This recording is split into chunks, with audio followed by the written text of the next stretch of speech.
Monsieur le Président du Conseil constitutionnel, honorable membre du Conseil constitutionnel, j'ai dit tout à l'heure à ma première prise de parole combien j'étais honoré de reprendre la parole devant vous dans cette procédure contentieuse préélectorale.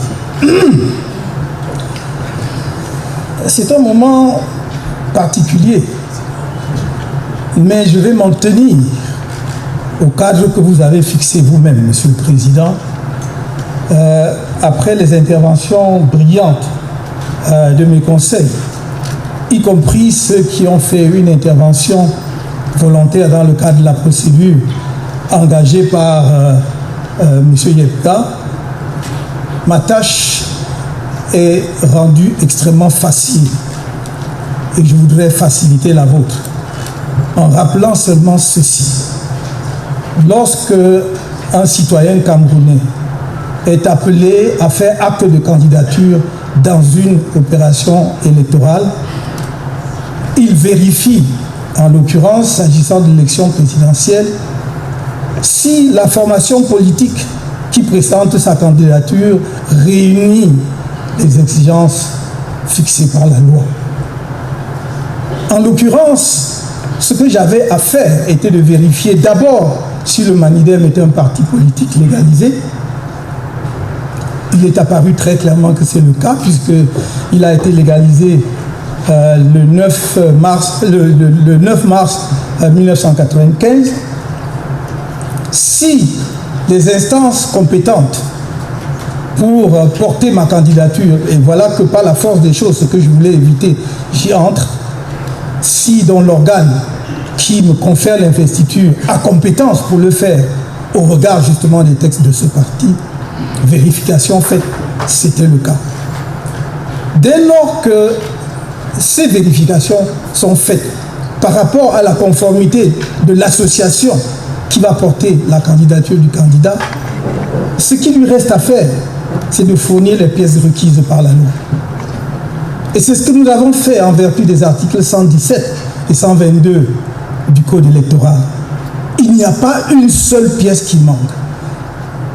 Tellement évident que nous remplissions toutes les conditions requises que Elekam lui-même, à aucun moment n'a signalé une pièce qui manquait. Dans la procédure qui a précédé la nôtre, on a signalé par exemple l'absence de la lettre de présentation de candidature ou bien l'absence du versement des 30 millions. Rien de tel dans notre dossier.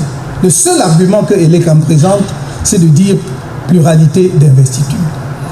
Mais on vous a démontré à suffisance qu'il n'y a pas de pluralité d'investiture. Et il ne pouvait pas y avoir pluralité d'investiture, surtout si celui qui prétend présenter une autre candidature ne rapporte pas la preuve qu'il est membre de l'association, qu'il est encore et toujours membre de l'association en question. Et il apparaît de toute évidence qu'il a cessé d'être membre de cette association depuis 2018. On vous a fourni les éléments pertinents à cet égard.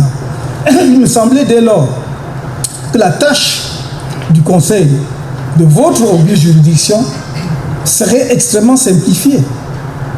De dire, en l'occurrence, ma modeste personne, est-ce que M. Kamto a fourni tout ce qui est requis par la loi?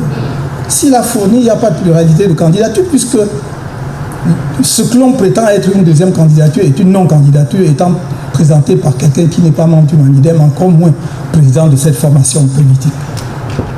Il me semble dans ces conditions, le problème étant ainsi posé, extrêmement simplifié, votre Conseil, dans son infinie sagesse, comme vous l'avez fait tout à l'heure sur la question de la jonction de procédure, doit pouvoir reconsidérer l'argumentaire présenté par l'honorable rapporteur de votre auguste juridiction à la lumière des débats. Nous ne devons pas, vous ne devez pas, Monsieur le Président, honorable membre du Conseil constitutionnel, donner l'impression que les débats, c'est pour le décor. Qu'en fait, votre décision est gravée dans le marbre et quel que soit ce qu'on peut dire pendant des heures ici, lors des plaidoiries devant vous, ça ne sert à rien. Il me semble que c'est pour éclairer davantage votre lanterne pour que votre décision soit la meilleure possible. Je ne vais pas ici ça n'est pas le lieu, ça n'est ni le lieu ni l'occasion. Me lancer dans d'autres considérations qui ne sont pas proprement et exclusivement juridiques.